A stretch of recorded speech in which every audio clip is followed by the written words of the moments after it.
बिस्मिल्लाहिर्रहमानिर्रहीम। अस्सलामुअलैकुम dear students. Computer skill के फोर्थ ऑनलाइन लेक्चर के साथ एक नए वीडियो के साथ मैं आप लोगों के सामने अली हैदर, आप लोगों का टीचर, इस वक्त आप लोगों के सामने एक नया लेक्चर लेकर आया हूँ।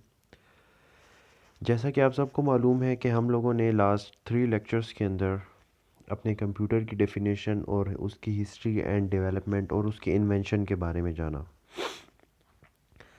जिसमें हम लोगों ने ये पढ़ा कि कंप्यूटर हमारे पास एक इलेक्ट्रॉनिक डिवाइस है जो कि लैटिन वर्ड कंप्यूटर से जो है लैटिन वर्ड कंप्यूट निकला है, जिसका मतलब हमारे पास कैलकुलेशन है। और कैलकुलेशन हमारे पास दो टाइप्स की हैं, अर्थमेटिकल एंड लॉजिकल, और उन दोनों के कम्बिनेशन एल्गोरिथम। इसी तरह हम लोगों ने उसकी साथ ही साथ हिस्ट्री को टच किया और कंप्यूटर की डेवलपमेंट को भी साथ ही साथ हम लोगों ने देखा कि हमेशा से इंसान की ये एफ़र्ट रही है कि वो अपने फ़िज़िकल और मेंटल लेबर को कम कर सके, और अपने और इंसान काफ़ी हद तक आज भी अपने फ़िज़िकल और मेंटल लेबर को कम करने में कामयाब हुआ है। उसने ऐसी चीज़ें ईजाद की हैं जिससे उसका अपना फ़िज़िकल और मेंटल लेबर कम हुआ है। वो ईजाद की गई हुई चीज़ें में हम लोगों ने कुछ कंप्यूटर की हिस्ट्री के बारे में पढ़ा, जिसके अंदर हम लोगों ने एबेकस को डिस्कस किया, जो कि फ़र्स्ट हमारे पास मैकेनिकल कैलकुलेटिंग डिवाइस था। उसके बाद हम लोगों ने Pascal's adding machine, Napier bones, इन दोनों डिवाइसेस को डिस्कस करते हुए कंप्यूटर की इन्वेंशन की तरफ गए, जहाँ पे हम लोगों ने चार्ल्स बेबिज और as a father of computer Charles Babbage को डिस्कस किया, और उनके एनालिटिकल फर्स्ट एनालिटिकल ऑटोमेटेड जो इंजन है उसको डिस्कस किया। आज का जो हमारा टॉपिक है, जो इस वक्त आप स्लाइड मेरे सामने देख रहे हैं, इसमें हमारा आज थर्ड टॉपिक, जिसके अंदर हम लोग कंप्यूटर की जनरेशन्स को डिफ़ाइन करेंगे। The generations of computer. Generations of computer actually हमारे पास हम लोग इसको जनरेशन किस सेंस में कहते हैं। आजकल जो हमारे मार्केट के अंदर जो जनरेशन्स यूज़ होती हैं, फ़र्स्ट ऑफ़ ऑल अपने माइंड के अंदर रखें कि ये वो वाली जनरेशन्स नहीं हैं। जो जनरेशन्स आजकल यूज़ हो रही हैं वो ये इसलिए नहीं है क्योंकि जो जनरेशन्स हम लोग अभी पढ़ेंगे वो एक जनरेशन दूसरी जनरेशन से किस तरह मुख्तलिफ है, वो मैं आप लोगों को स्लाइड पर आगे जाके बताता हूँ।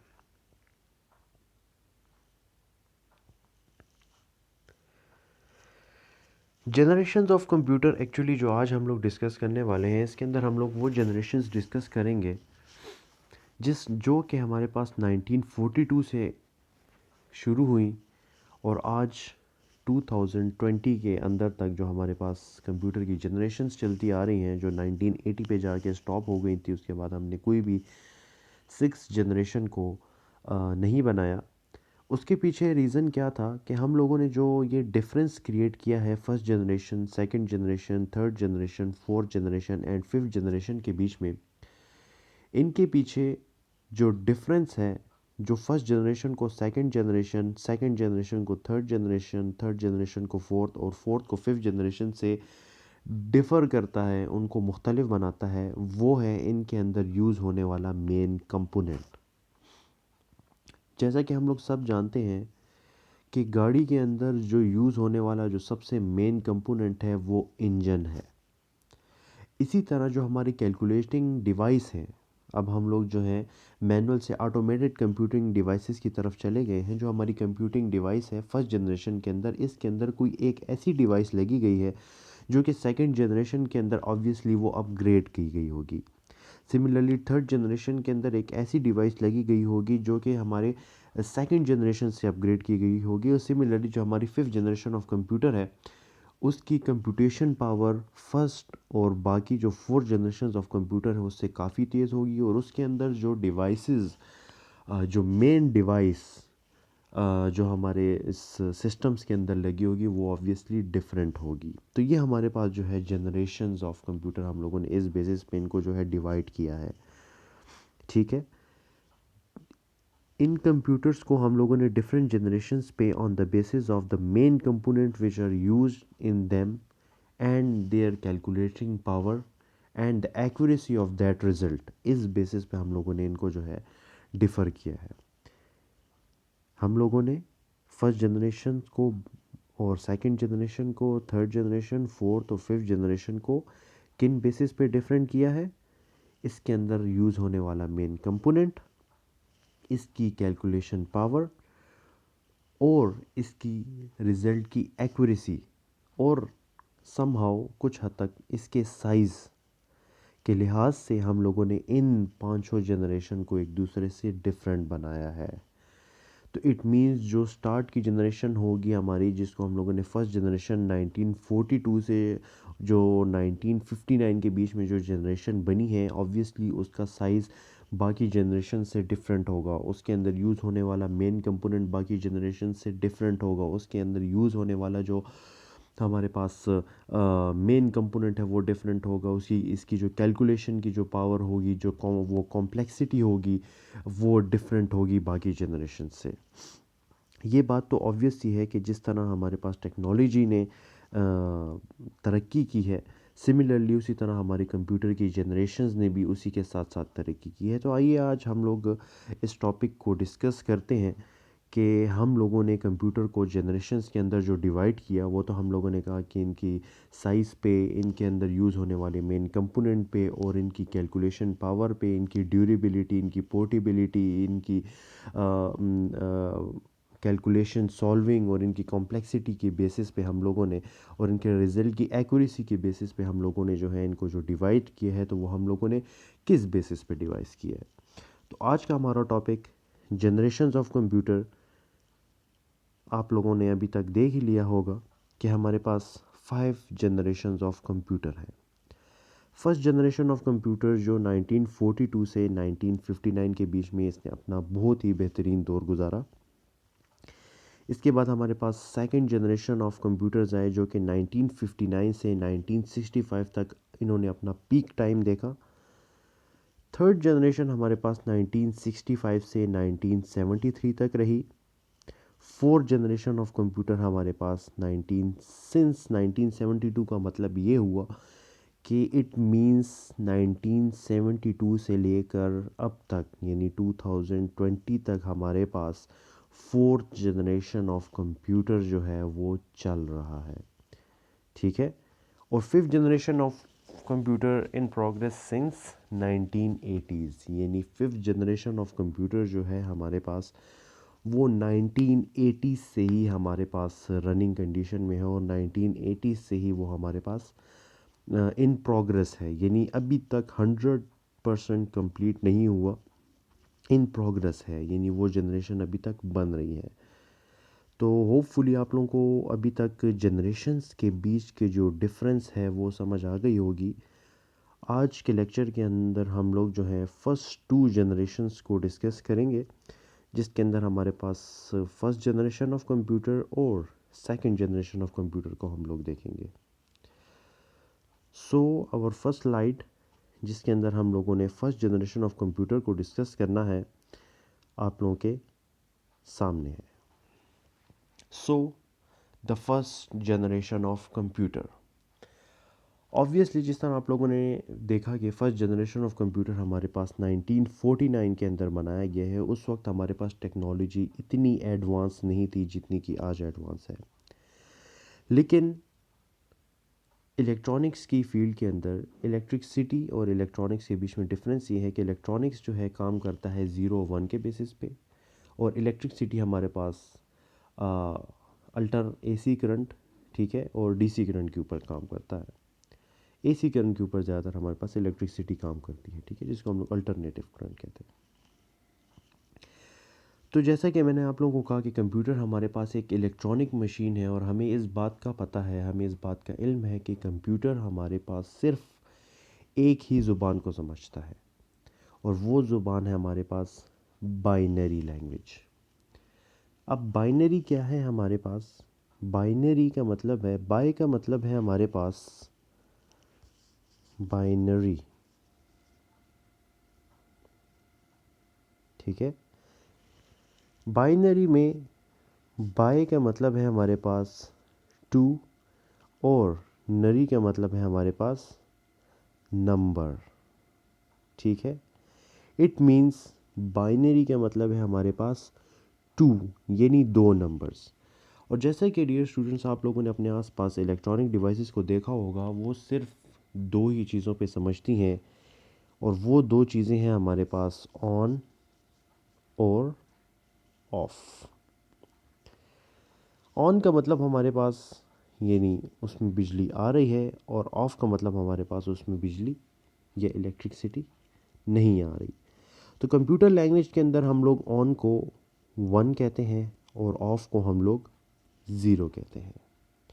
इसी कॉन्सेप्ट को आप लोग सामने रखते हुए हम लोगों ने, जब इलेक्ट्रॉनिक्स के साइंटिस्ट इलेक्ट्रॉनिक डिवाइसेस की इन्वेंशन बहुत ही ज़ोर शोर से कर रहे थे बैक इन 40s, तो उसमें उन्होंने एक डिवाइस इन्वेंट की जिसका नाम था हमारे पास vacuum tube, CRT, cathode ray tube.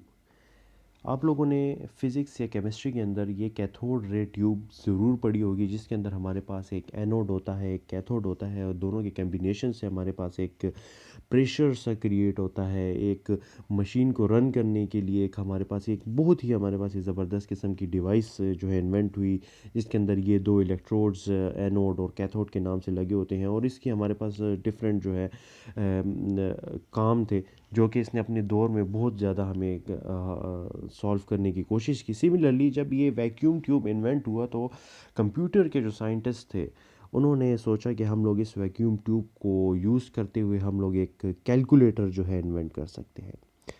मैंने आप लोगों को यही बताया कि इसी की वजह से कंप्यूटर का नाम कंप्यूटर पड़ा, क्योंकि स्टार्ट में हम लोगों ने इसमें सिर्फ ही कैलकुलेशन ही करते थे। इसके ऊपर हम लोग कोई भी किसी भी किस्म की कोई मूवीज़ या कोई सॉन्ग्स या कोई इंटरनेट ब्राउजिंग या सर्फिंग हम लोग कुछ भी नहीं करते थे। ये सिर्फ और सिर्फ कैलकुलेशन के लिए जो था ये यूज़ होता था, ठीक है।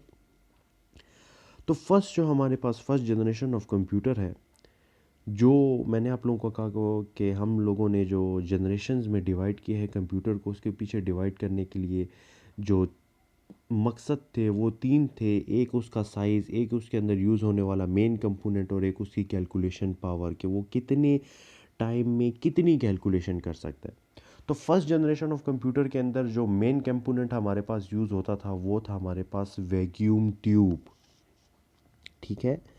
Vacuum tube technology in 1943 ENIAC was invented in University of Pennsylvania।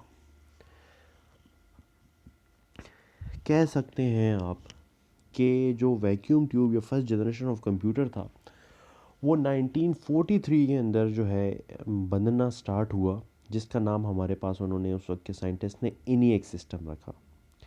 ENIAC का मतलब है हमारे पास, ये एक एब्रीवेशन है, इसको काइंडली अपने पास नोट कर लीजिए।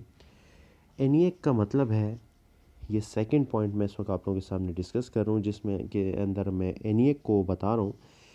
ENIAC stands for electronic numerical integrated and computer. Electronic numerical integration या इंटीग्रेटेड एंड कंप्यूटर।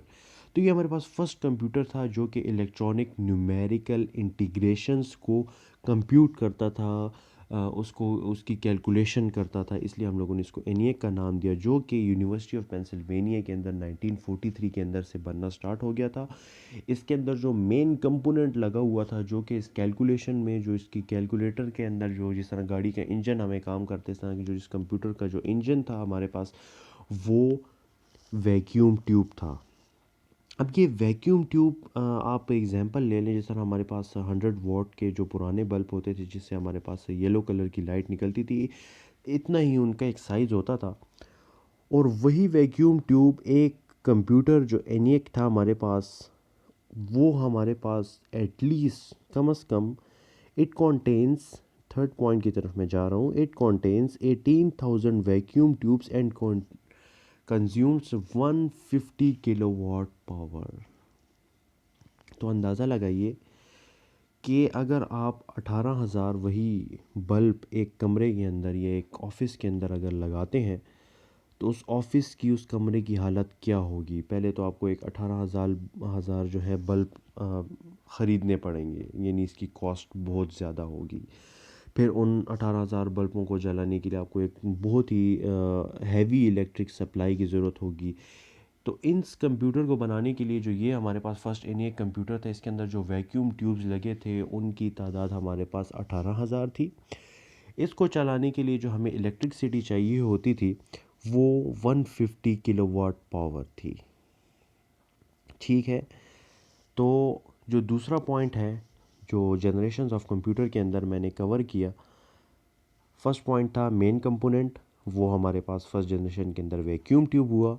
इसका साइज़ क्या था? इसका साइज़ हमारे पास 18,000 वैक्यूम ट्यूब्स इसके अंदर लगे हुए थे, और जिसका जो वेट था हमारे पास, फोर्थ पॉइंट की तरफ मैं आ चुका हूँ, ये नहीं, जो वेट था हमारे पास, ENIAC weight was 30 tons and could perform 5,000 additions and 100 of multiplications per second. ठीक है स्टूडेंट्स, तो पहले हम लोगों ने चीज़ डिस्कस की, इसके अंदर जो मेन कंपोनेंट वो क्या था, वैक्यूम ट्यूब। दूसरा इसका साइज़ हमारे पास क्या हुआ, 18,000 vacuum tubes with 150 kilowatt power and 30 tons. एक हाथी समझा जाता है हमारे पास, जो एक हाथी जो है, एक एलिफेंट है, उसका वेट हमारे पास 1 टन जो है समझा जाता है। 1 टन एक्चुअली होता है हमारे पास 1000 केजीज़। 1000 केजी को आप मिला के 1 टन बनाते हैं। तो जो हमारे पास पहला कंप्यूटर था गाइस, डियर स्टूडेंट्स, सोचिए कि पहला कंप्यूटर हमारे पास 30 टन यानी 30,000 किलोग्राम का हमारे पास पहला कंप्यूटर था, जो कि सिर्फ हमारे पास 5,000 एडिशंस, और अगर कोई मल्टीप्लिकेशन का हम लोग उसको टास्क देते थे तो वो 100 ऑफ मल्टीप्लिकेशंस में वो हमें पर सेकंड के अंदर जो है हमें सॉल्व करके देता था। तो ये हम लोगों ने इसका चौथा पॉइंट भी कवर कर लिया। ठीक है, पहला पॉइंट मेन जो चीज़ थी वो वैक्यूम ट्यूब थी। दूसरा पॉइंट इसका जो वेट था, इसका जो साइज़ था, 18,000 vacuum tube with 150 kilowatt power and 30 ton. और दूसरा इनकी कॉम्प्लेक्सिटी, इनकी एक्यूरेसी, इनका रिज़ल्ट शो करने का जो मैंने आप लोगों को बताया, इनका ड्यूरेशन क्या था, वो था 5,000 additions and 100 of multiplications per second. ठीक है, तो ये हमारे पास पहला कंप्यूटर था जिसको हम लोगों ने फर्स्ट जनरेशन ऑफ कंप्यूटर के अंदर रखा। तो फर्स्ट जनरेशन ऑफ कंप्यूटर हमारे पास वो कंप्यूटर है जिसके अंदर हम लोगों ने वैक्यूम ट्यूब टेक्नोलॉजी को यूज़ किया, और वैक्यूम ट्यूब टेक्नोलॉजी जो थी उसके अंदर हमारे पास 18,000 जो है वैक्यूम ट्यूब्स को रखा गया, और उसने जो है 150 किलोवाट पावर यूज़ की अपने आप को जनरेट करने के लिए, और 30,000 टन जो थे और हंड्रेड्स ऑफ मल्टीप्लिकेशंस जो थे वो जो है परफॉर्म करता था। तो डियर स्टूडेंट्स, यहाँ पे मैं आप लोगों को एक इसके एडवांटेजेस तो आप लोगों ने पढ़ लिए। एडवांटेजेस के साफ ज़ाहिर हैं कि हम लोग इससे अपनी मल्टीप्लिकेशन और एडिशन की जो है कैलकुलेशंस वो करते थे, लेकिन इसका हमारे पास, इस जनरेशन ऑफ कंप्यूटर का हमारे पास बहुत ज़्यादा डिसएडवांटेजेस थे। बहुत ज़्यादा डिसएडवांटेजेस कैसे थे? पहला डिसएडवांटेज, ऑब्वियस सी बात है, अगर आप एक कमरे के अंदर 18,000 बल्ब लगा दें तो वो बल्ब कितनी ज़्यादा हीट प्रोड्यूस करेंगे। सिमिलरली ये 18,000 वैक्यूम ट्यूब्स भी उतनी ही हीट प्रोड्यूस करते थे जब हम इनको लगाते। तो इनकी हीट कंजम्पशन जो थी, सॉरी, इनकी हीट जो ये प्रोड्यूस करते थे, इन इलेक्ट्रिसिटी कंजम्पशन भी ऑब्वियसली ज़्यादा हो गई। ये दूसरा इनका डिसएडवांटेज हो गया। पहला डिसएडवांटेज, इनकी जो हीट ये प्रोड्यूस करते थे वो बहुत ज़्यादा होती थी, और दूसरा इसको हैंडल करना बहुत ज़्यादा हमारे पास मुश्किल था। इसको हैंडल करना कैसे मुश्किल था कि फॉर एग्ज़ाम्पल आप देख सकते थे कि अगर 18,000 बल्ब में से कोई भी 18,000 वैक्यूम ट्यूब्स के अंदर कोई भी ट्यूब, यानी फॉर एग्ज़ाम्पल मैं आपको कहूँ कि 18,000 में से 12,615 वाला जो वैक्यूम ट्यूब है वो जल गया है, तो आपको बहुत ज़्यादा मेहनत करके ढूंढना पड़ता था कि कौन सा जो वैक्यूम ट्यूब है वो जो है जला है, ताकि हम लोग उसको रिप्लेस करके नया वैक्यूम ट्यूब लगा सकें। तो ये बहुत एक कॉम्प्लेक्स स्ट्रक्चर था जिसको ऑब्वियसली एक बंदे को संभालना, इस कंप्यूटर को किसी एक बंदे को संभालने का काम नहीं था। बहुत सारे जो एक्सपर्ट कंप्यूटर के और मैथमेटिशियन के एक्सपर्ट जो साइंटिस्ट थे, एक्सपर्ट जो मैथमेटिशियंस थे, बहुत एक्सपर्ट साइंटिस्ट ही इसी कंप्यूटर को समझते थे और इसको हैंडल और चलाना चलाया करते थे। तो ये हमारे पास वैक्यूम ट्यूब थी जिसकी बहुत ज़्यादा हमारे पास डिसएडवांटेजेस थी, लेकिन एडवांटेज सिर्फ इसकी हमारे पास एक ही यही थी कि ये हमारे पास हंड्रेड्स ऑफ मल्टीप्लिकेशन और 5000 ऑफ एडिशंस पर सेकंड के अंदर हमें जो है परफॉर्म करके दे देता था। लेकिन इसकी हीट की जो प्रोडक्शन थी, इसकी इलेक्ट्रिसिटी कंजम्पशन और इसकी हैंडलिंग, ये एक बहुत बड़ा हमारे लिए इशू था। इसी स्लाइड के हम लोग अगर 6 पॉइंट के ऊपर जाएं तो यहाँ पे हम लोगों ने देखा कि doctor John von Neumann gives the concept of store program. तो अभी तक जितने भी हमारे पास कंप्यूटर्स बने थे, ये एनिएक की जो बात हो रही है, इसमें हम लोग कोई भी जो हमारी थाउजेंड्स एंड 5000 ऑफ एडिशंस जो हमारे पास निकल रहे हैं, इसमें हम किसी किस्म की स्टोरिंग नहीं कर सकते थे। हम लोग अपने डेटा को यहाँ पे स्टोर नहीं कर सकते। जैसा मैंने आप लोगों को पढ़ा कि कंप्यूटर हमारे पास एक ऐसी डिवाइस है जो कि इनपुट लेता है, उस इनपुट को प्रोसेस करता है, प्रोसेस करने के बाद उसको स्टोर करता है, और स्टोर करने के बाद हमें जो है आउटपुट रिजल्ट प्रोड्यूस करता है। तो अब वो स्टोरिंग का जो कॉन्सेप्ट था वो हमारे पास first doctor John von Neumann थे, जिन्होंने हमारे पास यहाँ पे स्टोरिंग का कॉन्सेप्ट दिया। और फर्स्ट जनरेशन यानी इसी वैक्यूम ट्यूब टेक्नोलॉजी को यूज़ करते हुए उन्होंने एक और सिस्टम बनाया, जो कि first commercial successful machine UNIVAC के नाम से उन्होंने इन्वेंट किया, जो कि 24 घंटे काम कर सकता है। और मेरे ख़्याल में उस दौर के कंप्यूटर के अंदर अगर 18,000 नहीं तो 12,000 या 10,000 वैक्यूम ट्यूब्स अब यूज़ हो रहे होंगे, और कमर्शियल पर्पस के लिए वो यूनिवैक सिस्टम, यूनिवर्सल वैक्यूम, ठीक है, इसको कहते हैं यूनिवर्सल ऑटोमेटेड कंप्यूटर, ठीक है, यूनिवर्सल वैक्यूम्ड ऑटोमेटेड कंप्यूटर्स हैं हमारे पास, यूनिवैक, हाँ, इन्वेंट हुए थे, जो कि 24 घंटे तक जो थे ये काम करते थे। हमारे फर्स्ट कमर्शियल यूज़, यानी ये कमर्शियली यूज़ होने शुरू हो गए थे। तो ये हमारे पास थी जी फर्स्ट जनरेशन ऑफ कंप्यूटर। तो आज के लिए इंशाल्लाह इतना ही है। हम लोगों ने कंप्यूटर की जनरेशन्स को पढ़ा, हम लोगों ने समझा कि कंप्यूटर को डिफरेंट जनरेशन्स के अंदर क्यों डिवाइड किया गया, उसके पीछे जो बेसिक रीज़न थी। दी समरी ऑफ द लेक्चर अगर मैं देता चलूँ तो हमारे पास जो बेसिक रीज़न थी वो यही रीज़न थी कि हम लोगों ने जनरेशन के अंदर कन्वर्ट करने का, इनके अंदर जो मेन जो कंपोनेंट है वो डिफरेंट था, और जो इसके अंदर हमारे पास इनका साइज़, इनकी एक्यूरेसी, इनके रिज़ल्ट प्रोडक्शन का टाइम, और इनके अंदर जो मेन कंपोनेंट है, इसी बेसिस पे हम लोगों ने कंप्यूटर को डिफरेंट जनरेशन्स के अंदर जो है वो डिवाइड किया। So dear students, second generation of computer and third and fourth generation of computer को हम अपने आने वाली अगली वीडियोस के अंदर इंशाल्लाह डिस्कस करेंगे। अगर अभी तक आप लोगों के जहन में कोई क्वेश्चन है तो आप कमेंट सेक्शन के अंदर मुझसे पूछ सकते हैं, जिसका मैं आपको आंसर अपनी बेस्ट नॉलेज के मुताबिक इंशाल्लाह देने की कोशिश करूँगा। Thank you very much. अल्लाह हाफिज़।